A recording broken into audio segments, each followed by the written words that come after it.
आपण आता पाहलो या ठिकाणी औरंगाबाद मध्य विधानसभा मतदारसंघाचं हे काउंटिंग हॉल आहे। पूर्ण तयारी या ठिकाणी झालेली आहे। आपण स्ट्रॉंग रूम सुद्धा बाहेरून बघितलेला आहे। कशा पद्धतीने आपण डबल लॉक सिस्टीम मध्ये उमेदवार त्यांचे प्रतिनिधी किंवा निवडणूक ऑब्झर्व्हर यांच्या उपस्थितीमध्ये काल पेट्या आपले ईव्हीएम आल्यानंतर सीलबंद करून ठेवलेला आहे आणि त्याचे लिंक बाहेर दिलेले आहे, पाहण्यासाठी स्क्रीन उपलब्ध करून दिलेला आहे। अतिशय कडेकोट बंदोबस्तामध्ये ह्या ईव्हीएम ठेवलेले आहेत। उद्या सकाळी 8 वाजता मतमोजणीला प्रारंभ होणार आहे। सुरुवातीला आपल्या पोस्टल बॅलेट पेपरची मतमोजणी सुरू होणार आहे आणि 8:30च्या नंतर इलेक्ट्रॉनिक वोटिंग मशीनवरचे म्हणजे कंट्रोल रूम बॅलेट युनिट आणलं जाणार नाही। कंट्रोल युनिटवर फक्त या ठिकाणी टेबलवर दिलं जाणार आहे।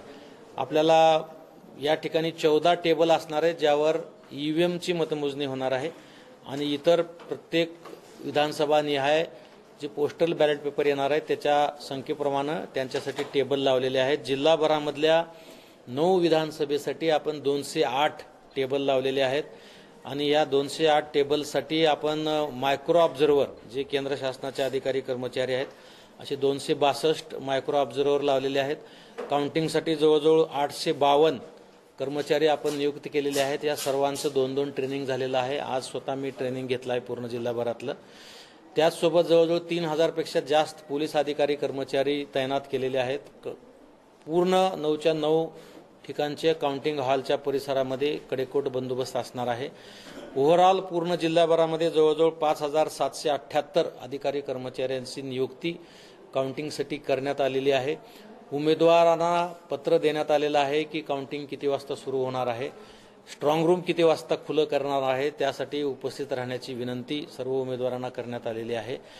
9च्या 9 विधानसभा मतदारसंघाच्या मतमोजणीसाठी भारत निवडणूक आयोगाकडून निवडणूक निरीक्षक या ठिकाणी आलेले आहेत आणि त्यांच्या उपस्थितीमध्ये मतमोजणीची प्रक्रिया पार पाडली जाणार आहे।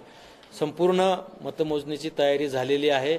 निवडणूक विभाग आणि 9च्या 9 विधानसभा मतदारसंघाचे निवडणूक निर्णय अधिकारी त्यांचे सहाय्यक निवडणूक निर्णय अधिकारी हे मतमोजणीसाठी तयार झाले आहेत। उद्या सकाळी 8 वाजता मतमोजणीला प्रारंभ होणार आहे। मी संपूर्ण जिल्ह्यातल्या पोलीस अधिकाऱ्यांसोबत बैठक घेतलेली आहे। व्हिडिओ कॉन्फरन्सिंगद्वारे ग्रामीण भागातले सर्व पोलीस अधिकारी आणि शहरातले पोलीस अधिकारी होते। पोलीस आयुक्त, पोलीस अधीक्षक यांच्याशी चर्चा झालेली आहे। विजयी उमेदवारांच्या मिरवणुकीच्या संदर्भामध्ये जसा रिझल्ट जाहीर होतो, निकाल घोषित होतो, तसं वातावरण थोडं टेन्स असतं। त्यामुळे परिसरामध्ये कुठेही कायदा सुव्यवस्था परिस्थिती निर्माण होऊ नये यासाठी उद्याचा दिवस तरी आम्ही कुणालाही मिरवणुकीसाठी परवानगी देणार नाहीये, तशा सूचना आम्ही दिलेल्या आहेत।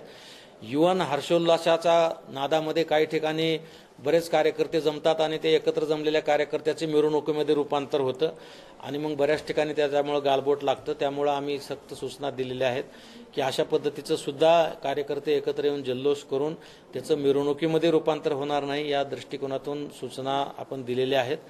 आणि नंतर मग थोडं वातावरण शांत झाल्यावर त्यांच्या कुठल्याही आनंदाला आम्हाला हे करायचं नाहीये, परंतु परिसरातील कायदा सुव्यवस्था धोक्यात येणार नाही यासाठी आम्ही सर्व प्रतिबंधात्मक उपाययोजना जारी केलेल्या आहेत।